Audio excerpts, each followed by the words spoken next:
Public art is art in any media that has been planned and executed with the intention of being staged in the physical public domain, usually outside and accessible to all.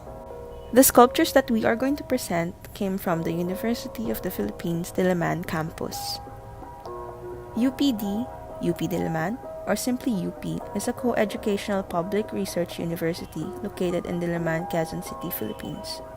Every year, thousands of people from across the nation and around the world visit the 493 hectares of the UP Diliman campus.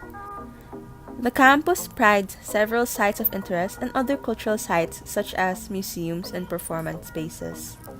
UP Diliman's Scoop Tour consists of statues and other structures at campus that are meant to be publicly observed works of art.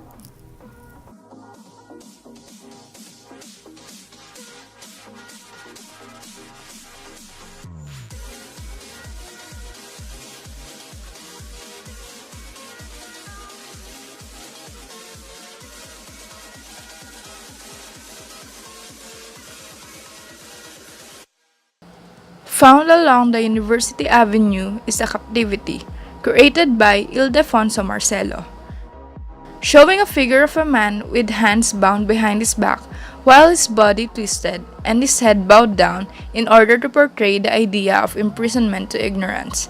It is made out of adobe and concrete. Marcelo is an artist known for using blocks of stone as his medium in creating the figure to connote strength and permanence. Some of his works that can also be found in the UP Diliman campus is the Contemplation, Nude Bathing, and the Challenge.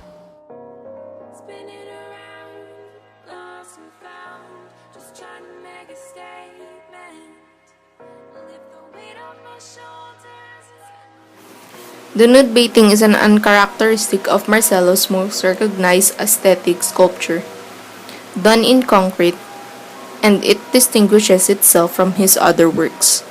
The angularity and massiveness found in Contemplation, Captivity, and the Challenge is here replaced with the gentle curves and a delicate form. It occupies a special place at the corner of University Avenue and E. Jacinto Street as it forms part of a landscape area complete with an ornamental pool and a small bridge.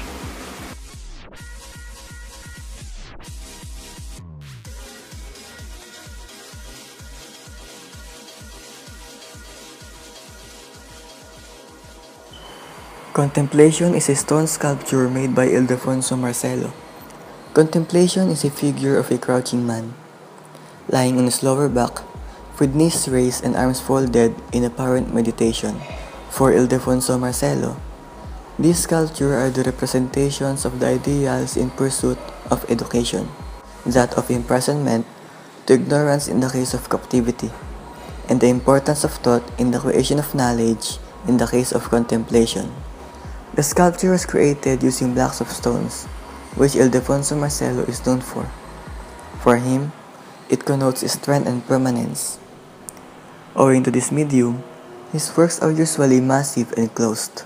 Other known sculptures of Ildefonso Marcelo are the nude bathing statue of a woman, the Captivity, and the Challenge.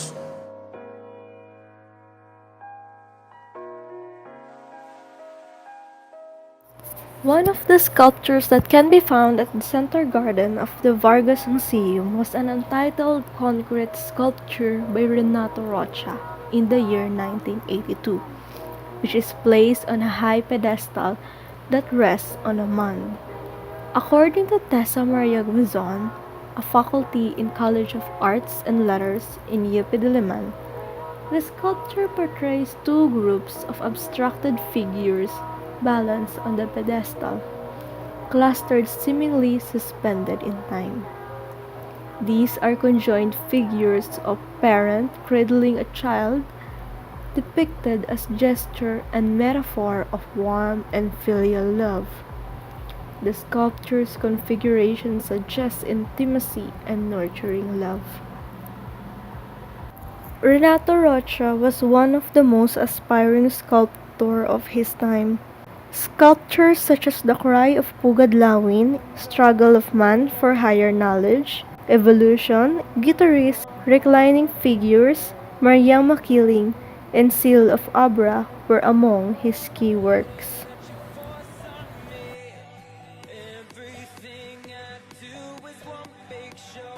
Diliman is a bronze statue currently located at the University of the Philippines, Diliman. It was created by the Filipino sculptor Anastasio Caedo in 1987. The statue was done in classical realist style, which follows the tradition of his mentor Guillermo Tolentino. In this statue, he portrayed the historic ruler of Manila, brandishing a quiz in a pose characterized by dignity and authority.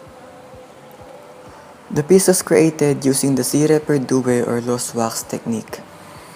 It involves the wax coating of a mold, which would later be melted after it is covered with a perforated material, usually plaster or clay, thus the term lost wax. The molten metal will then be poured into the space previously occupied by the wax. This process allowed Caedo to create the intense facial expression and intricacy of the details in Rahan Sulaiman's clothes and armor. Anastasio Caedo is also known for his sculptures like the MacArthur Landing site in Paulo Red Beach, the Benigno Aquino Monument, which was originally at the corner of Ayala Avenue and Paseo de Rojas in Makati, the Bonifacio Monument in Tugad Lawin, and numerous statues of Jose Rizal. At the steps of the Vargas Museum in UP Diliman was the marble resin trophy by the classic sculptor Anastasio T. Caedo, entitled The Malakas at Maganda. The sculpture depicts the visualization of the ancient Filipino myth of the first man Malakas, or in English strong, and the first woman Maganda, or beautiful, that emerged fully formed from a split bamboo. This sculpture was originally part of the Marcos collection in Malacanang Palace, but it had to be removed after the 1986 EDSA revolution, where many of these priceless artworks were either stolen or damaged by looters, when the people stormed the presidential palace right after the Marcos family fled the country.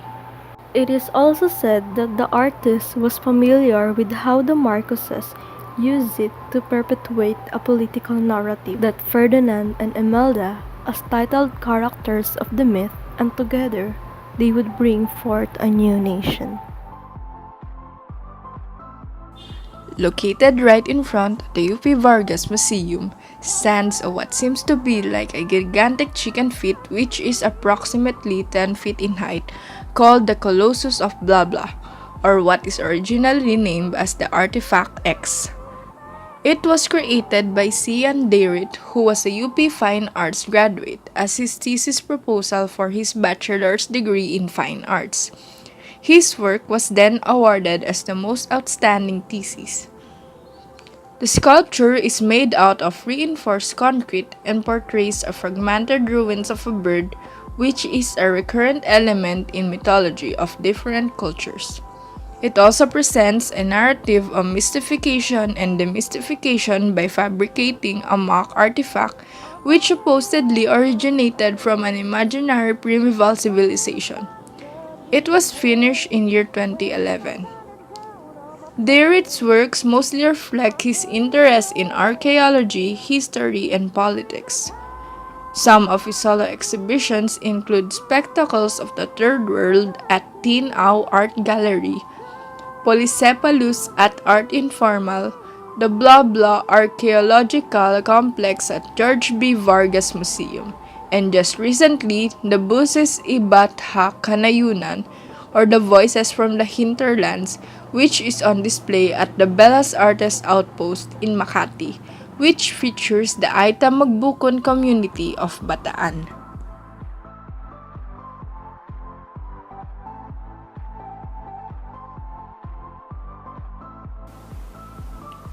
Siyam na Diwata ng Singing by Napoleon Abueva. This reinforced concrete work represents the 9 muses of art: architecture, dance, film, literature, music, painting, photography, sculpture, and theater. The nude muses spread around atop like ring pedestal, are rendered in various stances. Despite strong formal traces of neoclassical influence, their relaxed poses and generous gestures tempered the usual severity that the tradition is known for.